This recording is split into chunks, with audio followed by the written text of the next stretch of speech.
going to enjoy a lot. So over to you, sir, for further proceedings. Shikha, you can start with the further proceedings.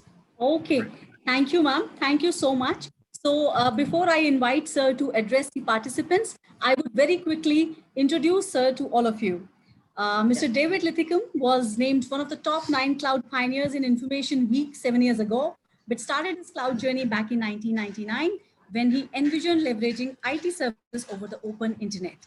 Mr. David is a cloud computing thought leader, executive, consultant, author, and speaker. He has been a CTO 5 times for both public and private companies and a CEO 2 times in his 35 years career.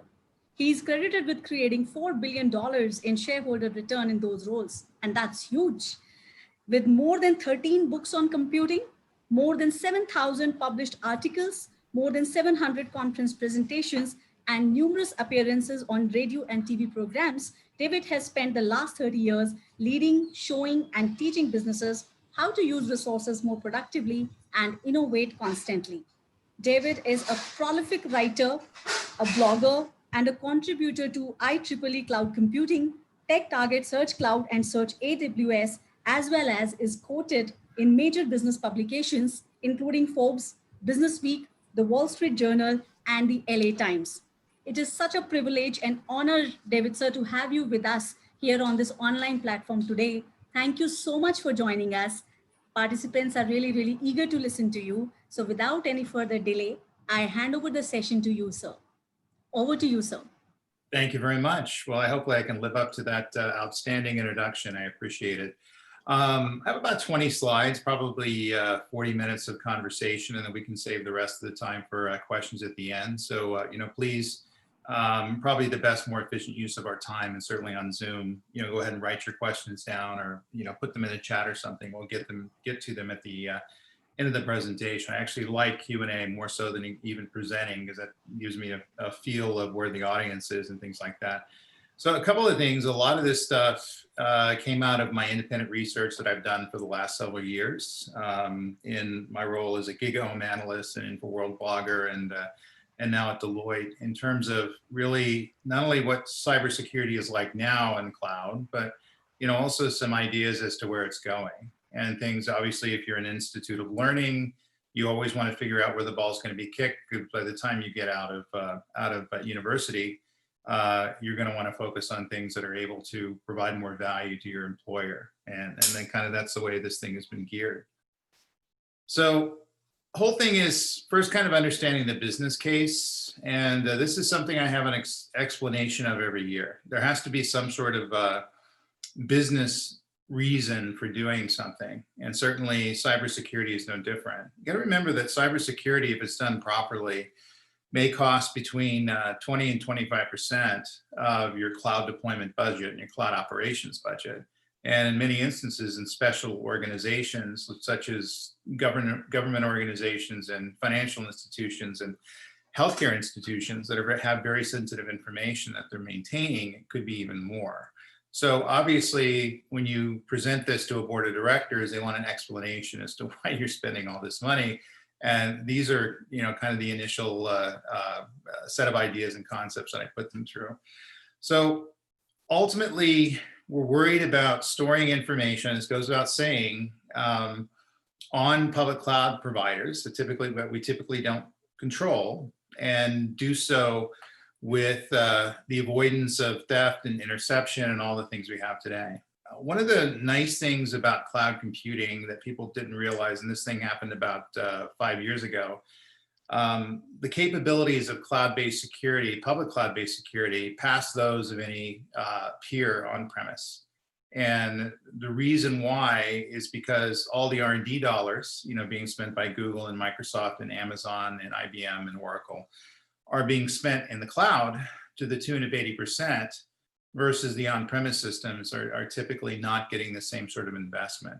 So when we move information into the cloud, we're actually have the potential, by the way, you have to actually do some work to make this happen, to have a much better security system than we could ever generate on premise. And I know that for a fact because I run teams on both sides, and dealing with cybersecurity on premise is much more of a difficult thing to do than dealing with in the cloud, because everything in the cloud is on demand. It's native services. We can basically pull them down and assemble them into security solutions, where on-premise systems, we have to get everything downloaded and configured, and we have to recharge the hardware and software. We're worried about physical security as well as security of the systems, network security, because we're in charge of that. Cloud computing, we typically leave a lot of that behind. We're outsourcing that to a cloud provider. And as long as we set up and configure the security systems correctly, we should have a protection that's advanced of anything out there. So kind of keep that in mind.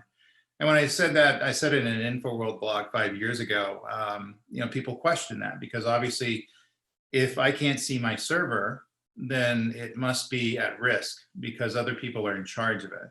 Where the reality is that you not seeing your server has nothing to do with your security parameters. And if you look at that, look at the big breaches that occurred, over the last 5 years with Sony and Home Depot and all the ones that kind of made the morning news cycle here in the States. There weren't clouds anywhere near them. So privacy becomes the big issue as well. My clients typically, and they're all over the world, have to deal with different privacy standards, the European privacy standards, HIPAA, financial accounting standards, things like that. And the reality is that if they're breached or if they're violated in many instances, there can be a fine, even 20 years in jail in doing it. That's an awful good motivation for people to pay attention to this.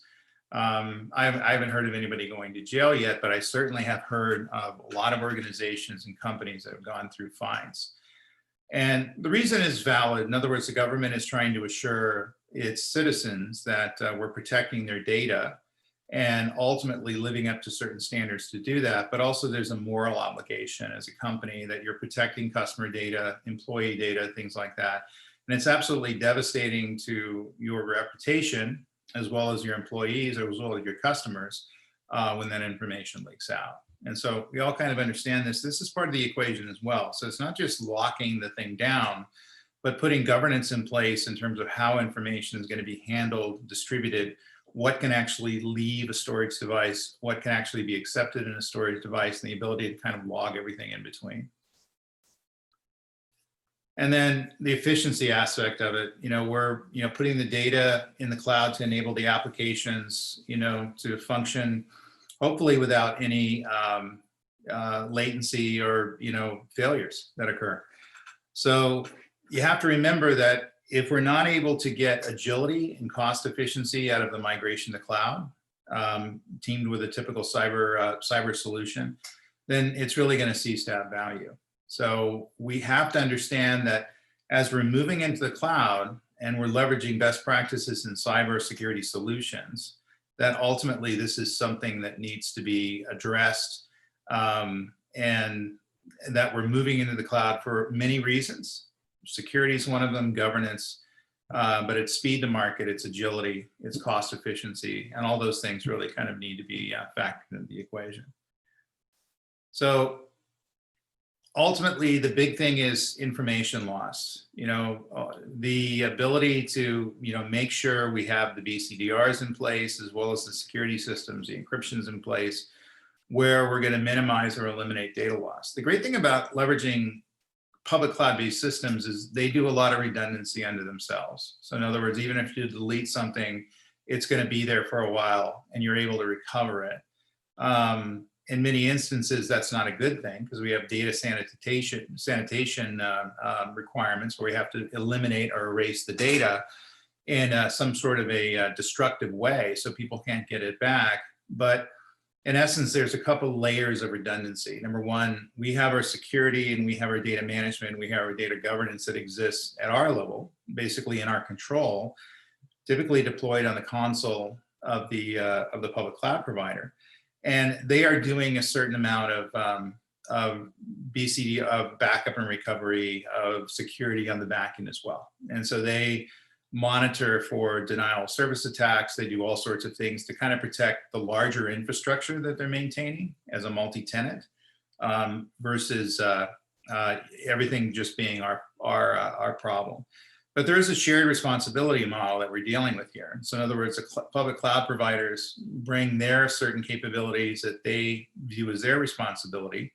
But to complete the whole security stack, we need to share our responsibility and build security on top of it. They have no idea what we're building, the type of data, the type of requirements, the type of standards that come in play. That's where we come in as cloud users. But they are providing a minimum viable set of security systems, encryption, native services to provide cloud-based security. Some of those things are built into the system. They're kind of automatically coming with the existence of the data. And in some instances, we have to enable them. Then finally, compliance. This is a big one. The ability to deal with changing rules and regulations probably costs, maybe 10%, 15% of our cloud budgets moving forward. And I have government clients and I have healthcare clients and I have many organizations that have very daunting standards. And it's worse if you're a global organization, because not only do you have to live up to the compliance of, say, the United States, but you have to live up to the compliance of India, European Union, UK, Asia, China, and it becomes fairly complex fairly quickly.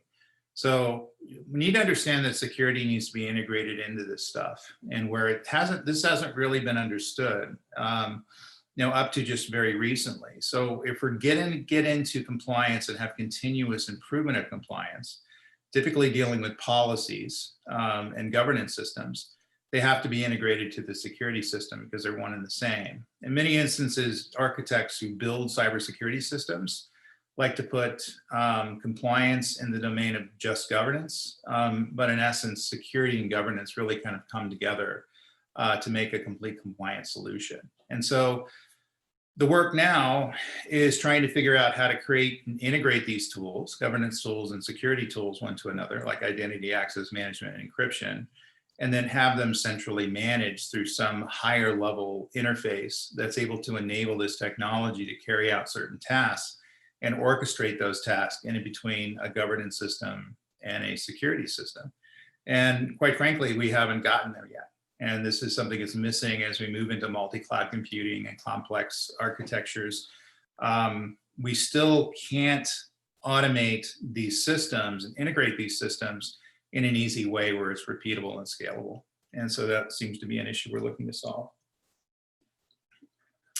So the breaches that I see out there, number one, we deal with ransomware most often. And so in clouds, that's typically not much of a problem, but it does happen from time to time. Most ransomware will exist with an on-premise system because there's typically something that wasn't updated on an on-premise system and it's exploited, and therefore you have to go through this kind of rigmarole, which is absolutely humiliating. On the cloud, typically not likely to happen because they're applying patches all the time. They're keeping the security systems up to date. They keep keeping the encryption systems up to date. And probably more importantly, they're able to monitor access into the cloud and know when suspicious access is happening, kind of based on repeating behaviors. And so the cloud providers tie in AI-based systems to proactively monitor security to spot ransomware attacks and basically eliminate those IP addresses off the network as soon as they see them. They don't catch everything, but to be honest with you, it's been a while since I heard about a ransomware attack on a cloud. Need to watch encryption breaks. We have encryption standards that vary depending on the country. One of the things that I learned rather quickly is I couldn't export certain encryption algorithms to other countries based on issues with the government and things like that. People love to break encryption. The reality is, if you set up encryption correctly, it's almost unbreakable. But people have a tendency to speed through this and not necessarily understand how this stuff is going to work. And so they're able to break encryption and therefore break into the data. Physical theft, not necessarily a problem with cloud, but it certainly is with the on-premise systems where they just kind of roll the servers, out into a truck, which happened to me one time. There was a system that I was building for the government and came in one Monday morning and found that it was just a spot of dust where it used to sit, and something we never thought about. We had the stuff encrypted, so it was fine, but ultimately we have to think about those sorts of things as well. the ability to find vulnerabilities, which the hackers are very good at now. They can find a vulnerability, they share their information, and they base their attack on that. And then denial of service attack, which is kind of attack that means that I'm going to look like a legitimate client, but I'm going to saturate your system, and therefore you have to physically understand that something's being saturated and fix the issue. And then the big one that people typically don't think about is employee data theft, and certainly in the cloud. So in other words, if you have access to the data as an employee, there's really nothing I can do about it if you decide to download the data onto a USB drive and then take it out of the building. There's precautions we can do with you can't download a certain number of files and things like that. But the reality is everybody's working remotely at home on their own computers. And if I wanted to download data somehow, even as long as it's being displayed on the screen, I can do it. There's a way of doing it.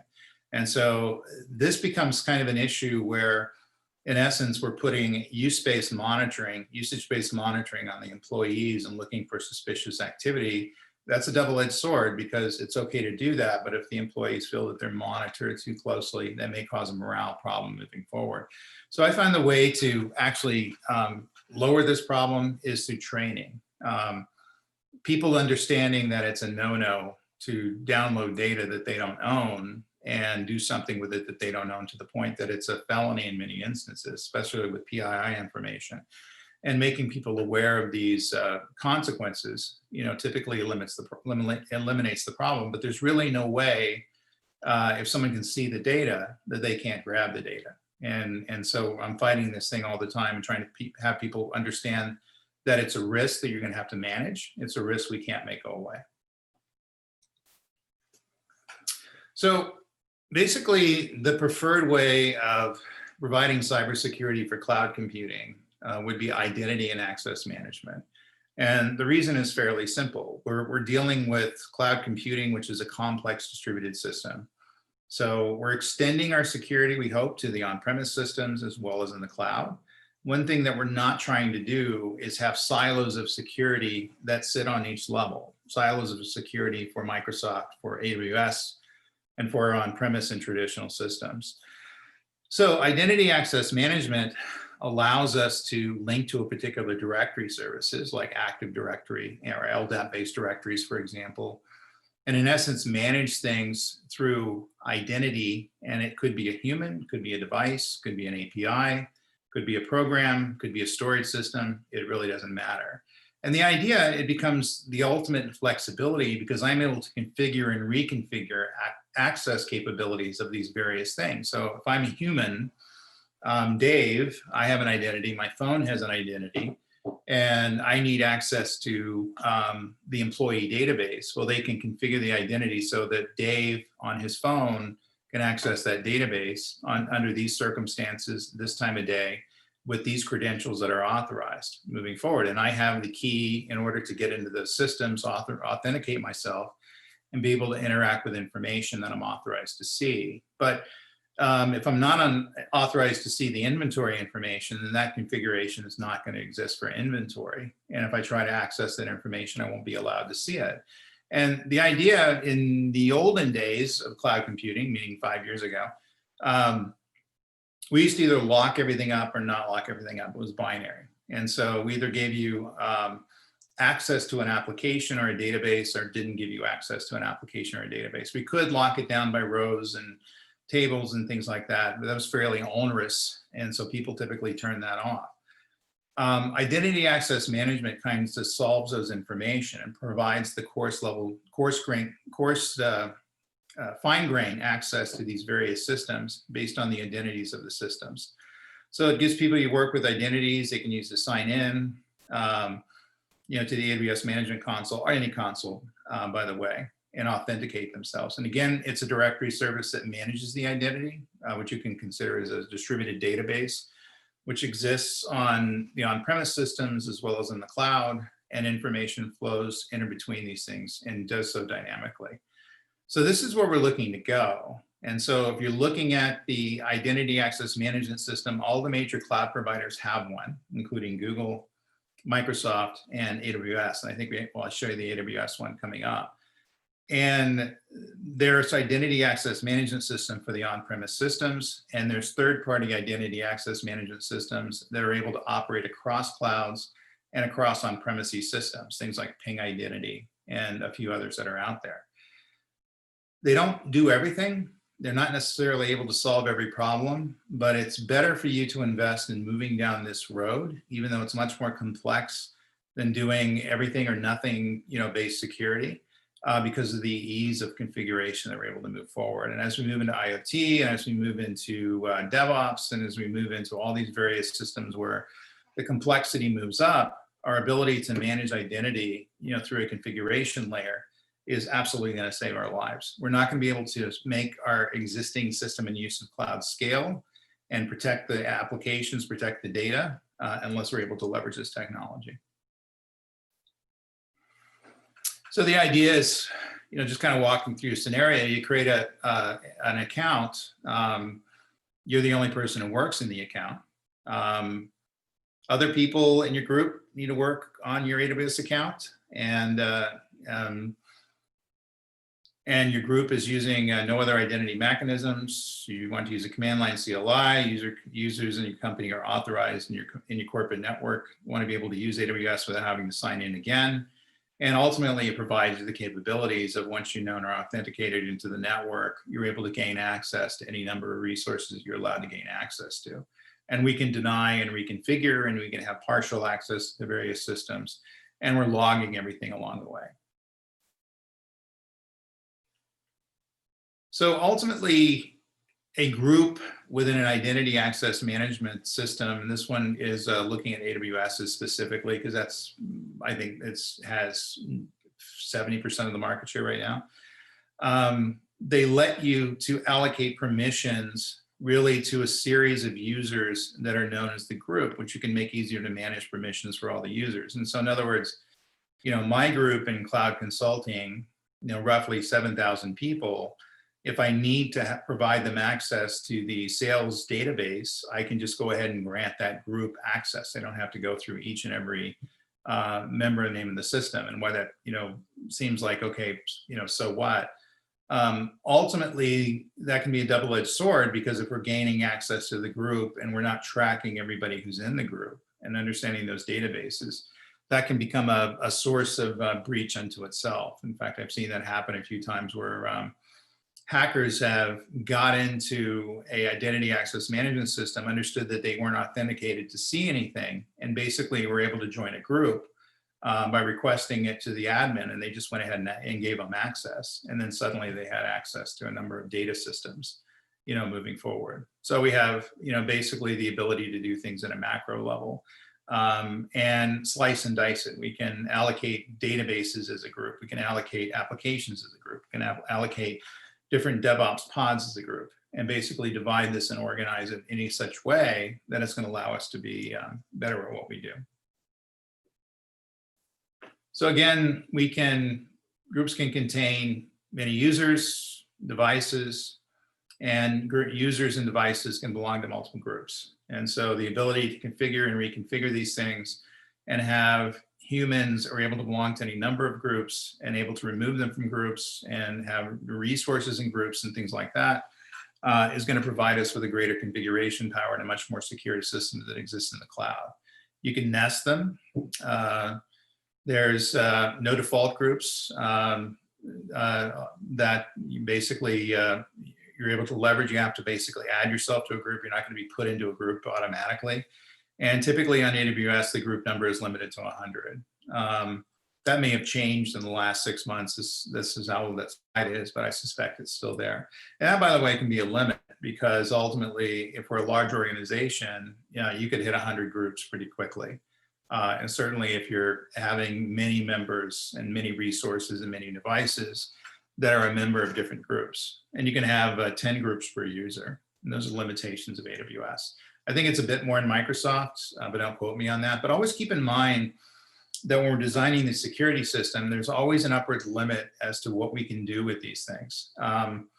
That becomes a vulnerability unto itself if we don't really account for it. Because if we take on security using a particular approach, in some instances, it won't be able to scale holistic for organization. And so in many instances, we have to break it apart, put them in different domains, whether that's organizations, functions, features, things like that, to actually have groups and subgroups where you're not going to hit the upper limit of the group numbers and the groups per user.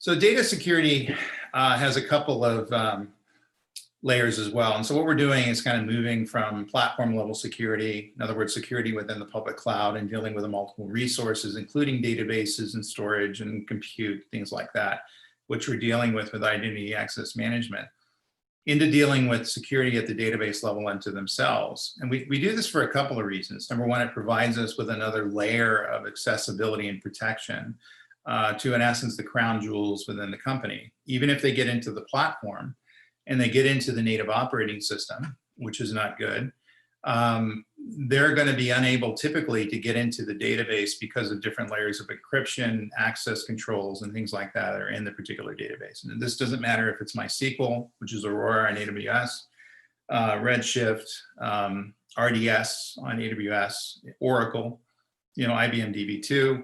They all have these capabilities to deal with. And so it's fundamentally important that we understand these data security capabilities, so we build them into the databases to do provide another layer of security that's going to protect the information. In fact, one of the things that I do when I audit security systems in the cloud is I look for data security that exists underneath the identity access management systems. They're in essence integrated together, and that's considered kind of a best practice. I don't find them about half the time. So only half of the organizations that I deal with are investing in data level security because they don't view it necessarily if they have the identity access management in place. That's not the case. The best practice is to turn on as much security as you can. You're not going to see the performance that people are scared of. Ultimately, the amount of additional resources are going to be leveraged in order to run lots of different security systems and lots of different logging systems, things like that. Number one, won't impact performance, won't make your bill be much more. It'll be more, but not much more. And it'll remove some of the risk and some of the liability you're going to have. So in other words, even if you breached, if you're audited and they find out, well, you did everything right and you turned on all the security, all the encryption was turned on for whatever reason, and for some reason they still got at it, that reduces your liability. It increases the likelihood for the company to recover and get back in place and re-earn their reputation. So we have security at the table and object level, whether it's an object-based system or a relational system. And then we move up to the database level. So if you think about it, we're dealing with record-based security. In other words, an instance of a record, such as an employee database, my name, address, social security number, things like that would be an example of a record or an example of an object. The first name and the last name would be examples of things that exist in a table, or field names or tuples, records that exist in a table.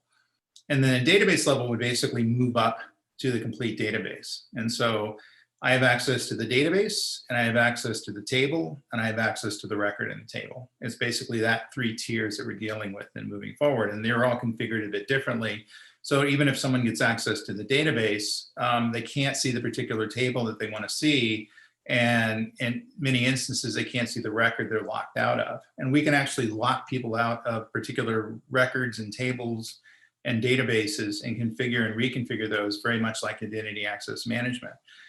The good thing now is a lot of these data security layers are communicating with the network distributed directories out there. And so we don't have to enter this stuff in twice. We can, in essence, leverage our identity access management system that you just saw in the previous slides as a way to, in essence, set up data security and configure database security.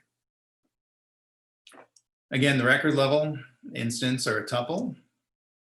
And then we can also deal with the storage level. And storage is important because you got to remember databases typically run on storage systems. So, in the case of Amazon, you're going to have most of the object-based databases that run on S3. And in some instances, if they can break into that S3 instance, that bucket, they're going to have immediate access to the data if it's not encrypted and not protected at particular levels. And so we're in essence kind of moving up the chain. So we have storage, which includes databases that include tables that include records, and then also the platform.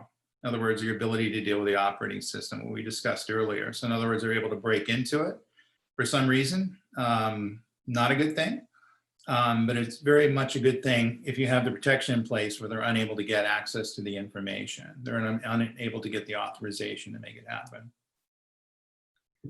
And then information in flight needs to be protected as well. And that's information moving from one application to a database, or from a database to an application, or from a user interface to a database, all these sorts of things. So we have to think about encryption at rest, where the information is stored within a database, also encryption in flight. My recommendation is to do both. People are again concerned about performance and expense and efficiency. It doesn't cost that much. If you're turning those things on, it provides an added piece of insurance, and people aren't able to take a network sniffer, put it on your network and look at packets flying by with information that they can access and see. And in many instances, we're getting a lot of breaches that occur, leveraging that technology. People are getting very primitive, getting down to the infrastructure layer because they're finding it difficult to get into the operating systems and certainly the cloud systems. Security is just much better than they are in most instances. It reminds me of, maybe 20 years ago, the security in cars got so good that people couldn't steal cars anymore out of a parking lot, which occurred a lot in the States. And so instead they just pulled people out of them and took them. And so it basically pushes them in another direction, another behavior.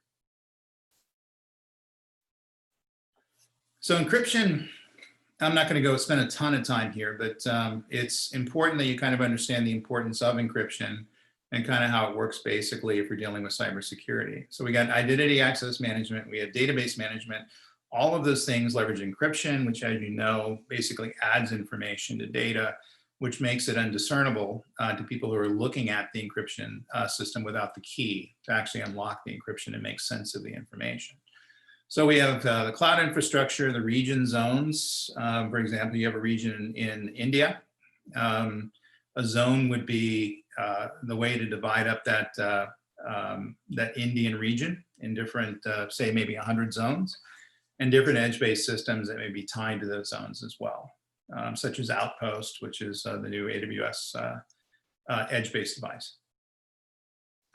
Infrastructure as a service, which is what AWS is, provides compute, storage, databases, and networking.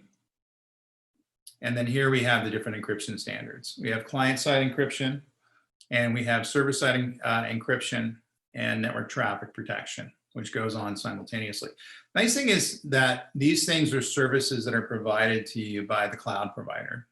You may need to turn them on. Sometimes they're already turned on and they're mandatory for moving information around. But these are available to you. You don't have to get an additional set of software, install it, get experts around who know how to configure it. You basically can just go ahead and click encryption on the movement of information, storage of information in the database, access to platforms, things like that. It's just that easy, just you clicking and toggling a button. And then we have client content, platform apps, operating system, network file configurations, things like that. So everything is in essence encrypted that goes into the infrastructure as a service system, databases, storage, things like that, and de-encrypted that goes out. And in essence, hopefully we're doing encryption in flight and encryption at rest, and protects the client content, platform applications, the identity access management systems right on top of it, things like that. So again, we got the whole notion of encryption at rest, which is extremely important. People typically don't consider encryption in flight as important. In many instances, it gets turned off because of the perception of the performance problem. It doesn't make sense for you to encrypt in a storage state and not encrypt when it's moved from one storage state to another, because I can get the information just as easily. I can't access typically mounds of information. But if you're doing a report, which is in essence dumping information out of the database and that's being sent across the network, if it's not encrypted, then it's very easy for me to gather that information off of the wire and make that happen. So the idea here is that you need to use both. And they're available in the clouds, no matter what public cloud you use. The second tier clouds like Oracle and IBM have them, and as well as Alibaba, and certainly the big three, AWS, Microsoft, and Google have them as well.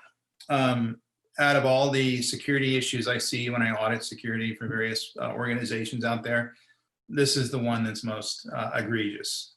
In many instances too, they're not encrypting to a spec or to some standard that they need to adhere to, so they're in violation or out of compliance. And if I was a government auditor, which I could very well be, and walked in on their site and demanded to see their encryption usage, they would have to pay a fine, or someone would go to jail depending on the country you're in. So encryption algorithms, we have symmetric or secret key encryption, then asymmetric or public key encryption, which is typically what people leverage. So you're dealing with asymmetric or public key encryption most of the time. And symmetric or secret key encryption is based on DES, and asymmetric or public key encryption is based on RNA. The way to remember this, because it's not important that you remember these buzzwords, but understand that symmetric or secret key encryption is the older of the two, typically not as used as much. Asymmetric or public key encryption, which is the RSA standard, is used as much. And so these are the way in which we pick encryption. And the reason it's important for you to understand both sides is because in many instances, the older encryption may still be in play, certainly if you're dealing with on-premises systems that have been migrated to the cloud using lift and shift capabilities. So they just move the code and move the data and leverage the same encryption algorithms as they did on the on-premise systems, and they haven't been upgraded to the newer versions of encryption. And that may be something you're looking to do, but you're going to run into both these styles. So if you get into cloud security maturity, and we're kind of looking at this as the way people are progressing moving forward, and kind of put this chart to figure out how I can put people on this continuum. So we're dealing with the basics, and most of the time we have layered tools which allow us access to some platforms, not others. We have integrated tools. In other words, these things are able to communicate one to another. And we get into proactive and predictive. That means we're doing a couple of things. Number one, we're monitoring, reacting to different behaviors that are occurring in our domain. So if there's a security breach, we can take corrective action. And that's all well and good into itself. Most people don't have that now. It's probably less than 20% of my clients that consider the security proactive, and they actually have proactive security in the system. It's above some of the minimal viable security that they need. And that means the cheapest amount of security you can get away with in building a cyber-based system. But we are moving to predictive-based systems, and certainly the AI and analytic systems, those are being tried and tested, and that's where the research is right now. So if you're going to get into security, understand that it's not just defensive mechanisms that are going to be in place. It's the ability to predict how attacks are going to work, the vectors of attacks, how to basically respond to them and protect the systems, and how to, in essence, get ahead of the hackers before they even think about hacking, which sounds weird to us, but there's AI systems that can, in essence, share a brain, and they understand that certain behaviors that they see on the network or within the database, or people who are logging into the system that may not be understood to us as humans just looking at log files, they can automatically take corrective action. And by the way, they learn by taking that corrective action. They learn that this pattern led up to a breach attempt, and they learn that this breach attempt can be defended this way. And in essence, we're turning our security over to a big brain that's sharing all this various information that's able to protect these systems in a proactive and predictive way. So in building security systems, number one, basically discovery. You understand security architecture and controls that are already in place. And so what do they have? How are they using it? What information is there? What security tools are in place? And in essence, how we are able to look at this stuff and move to phase 2 where we're going to make the change. So this is in essence looking at the as-is state. Assessment is we actually look at the different tools and technologies out there that can make security better. In essence, we use the term best practices, but that means that we have a security cyber architect that's looking at their security requirements that we found in discovery, as well as their existing as is state, then looking at the phase 2 of these systems in terms of how we're going to build it, nomenclature, the ability to look at the security tools, all these sorts of things. So in essence, this is the creative state or the innovative state where we're identifying identity access management, we're identifying encryption, we're identifying compliance governance, we're identifying database governance and database security systems and security management systems, all these things which kind of come into play that create our final cybersecurity solution that we're going to implement in a cloud, or in many instances these days, it's across multiple clouds or several clouds, plural. Then phase 3, you make the recommendations. It's whatever tools and technology it's going to take to solve the issue. And this is where you come up with what I call the final solution to get the, an instance of a solution, because ultimately this is going to be iterative. In other words, as we move forward, we're going to continuously improve this. This is not something, by the way, in cybersecurity is never like this, where we push it out and we leave it in play and don't change it for a while. We have to constantly improve it, looking for different identity access management tools, different ways to improve performance, different encryption tools, and evaluating different technologies that are being put online by the cloud providers. And it's really kind of an ongoing process. So cybersecurity today, and being a cybersecurity architect, is not just coming up with an initial solution, but it's iterating through solutions and improving them as they move forward. And that is a best practice as well. And so if you have a CISO, Chief Information and Security Officer, that person typically has a team reporting to them. And that team should be constantly looking at different ways of improving security moving forward, getting validation from their leadership and implementing those changes. If they're unwilling to do that, they're going to be vulnerable very quickly, because a lot of the existing capabilities of these security systems will be found out by the hackers, and they'll figure out ways to break in. So this is a final slide. This is a reference architecture and really kind of target state strategic. And by the way, you can have this presentation. So this is kind of an eye chart. But these are the different things that we have to deal with. IT ops, service delivery, compliance, risk management, HR security, security monitoring systems, identity access management, information services, data protection, data loss prevention, infrastructure protection services, threat and vulnerability management. I guess network services is here someplace as well. That's probably infrastructure services. And what's good, if you're going to go off and do this as a career, is kind of take this chart with you and refer to it and say, okay, I need one of these, two of these, don't need this, for the particular resources you're looking to move into. And then if you're looking at a particular category, like one of those green boxes there, the ability to identify the tools that exist under those categories. And there could be anywhere from a dozen to 100, depending on what category you're looking at. And it's never a good idea to memorize these tools, by the way, because they're going to change so quickly and be combined. But it is a good idea to understand the basic list of the basic technologies that you're able to move into. So, and with that, I can go to questions. Looks like we got 10 minutes.